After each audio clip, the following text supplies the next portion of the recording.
Merci, monsieur l'animateur. Bonjour à toutes et à tous. C'est un certain plaisir que de venir discuter de la ville durable dans une salle qui évoque pour moi le spectacle, la création, la créativité, l'événement. Une salle que je fréquente depuis mon enfance, même si elle n'a pas toujours eu cet aspect.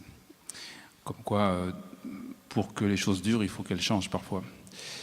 Alors, le premier thème de notre rendez-vous sur la ville durable et plus particulièrement sur la condition de la métropole intermédiaire dans ce rendez-vous de la durabilité, c'est le thème de l'économie. Je pense qu'il n'y a pas eu beaucoup d'hésitation pour cette entrée, parce que chacun s'accordera à reconnaître que la condition de la durabilité, c'est la prospérité. Personne n'a oublié ici que les principes, j'ose dire les éléments de doctrine, au bon sens du terme, du développement durable, sont nés dans des pays riches, dans des pays prospères, dans des pays à même de se poser de nouvelles questions du progrès humain, du progrès collectif et du progrès urbain. Et donc j'ai nommé les pays de l'Europe du Nord et de l'Amérique du Nord. La question de la prospérité n'est jamais une question réglée. Et entre le moment où nous avons discuté du thème de ce congrès avec les organisateurs et aujourd'hui, il s'est passé quelques événements qui prouvent à quel point la prospérité est un rendez-vous historique régulièrement réénoncé.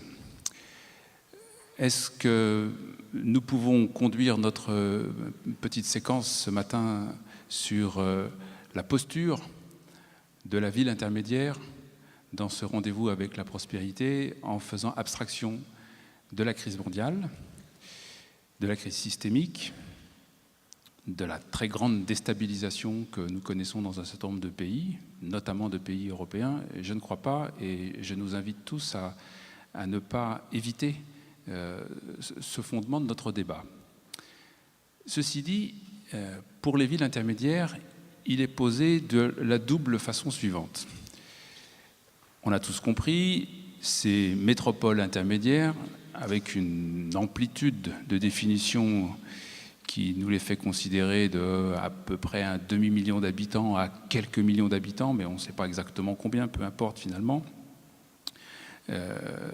L'amplitude de ces villes intermédiaires est de désigner celles de ces villes qui n'ont pas apparemment les rênes de l'économie mondiale, ne sont pas les principales têtes de réseau, mais ne sont plus déjà, à l'opposé, dans la simple posture de villes régionales desservant une population dans un rayon de quotidienneté ordinaire d'une centaine de kilomètres ou peut-être un peu plus, et sans capacité de jeu, d'interdépendance avec d'autres territoires que ceux qui leur sont en quelque sorte historiquement dévolus. Les métropoles intermédiaires, c'est celles qui ne jouent déjà plus ce rôle régional ou, pour être plus clair, micro-régional que je viens de dire, mais qui ne jouent pas non plus le rôle global des global cities que nous connaissons en un tout petit nombre. Ça ouvre une amplitude très large et ça va sans doute constituer une petite difficulté dans notre débat que de parvenir à réfléchir de situations qui sont quand même extrêmement variées. Pour ce faire, donnons-nous quelques clés un peu théoriques qui permettront de jouer de situations spécifiques très différentes. La première clé théorique, elle vous est proposée dans le petit texte introductif de votre programme. Et elle évoque une alternative possible, sans doute à dépasser, sans doute à réconcilier, mais comment?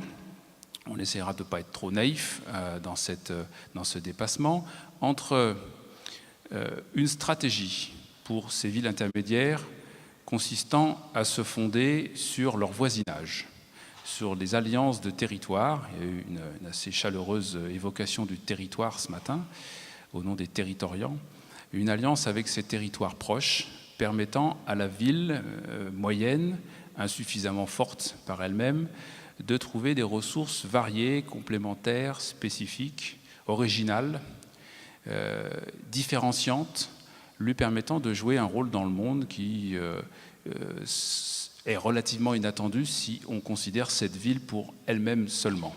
C'est donc une stratégie qu'on peut appeler, si vous voulez bien, une stratégie de voisinage.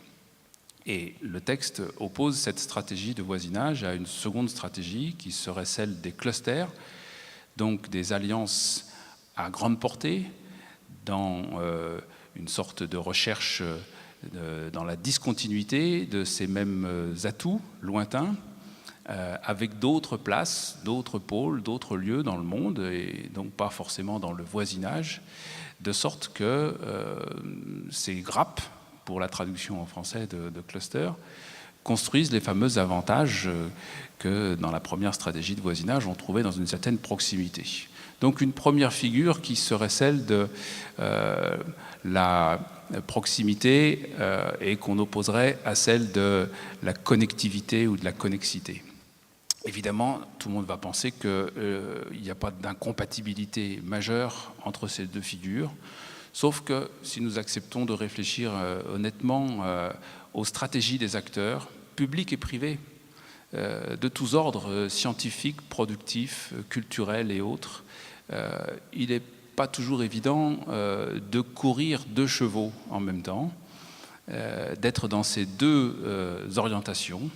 Et peut-être que tout l'art d'une stratégie urbaine est précisément de savoir afficher une priorité, un choix, et par conséquent d'être un peu moins performant sur l'autre aspect. Donc il sera très intéressant d'entendre nos intervenants sur cette première mise en tension, bien que nous ne chercherons pas à catégoriser les stratégies des uns et des autres.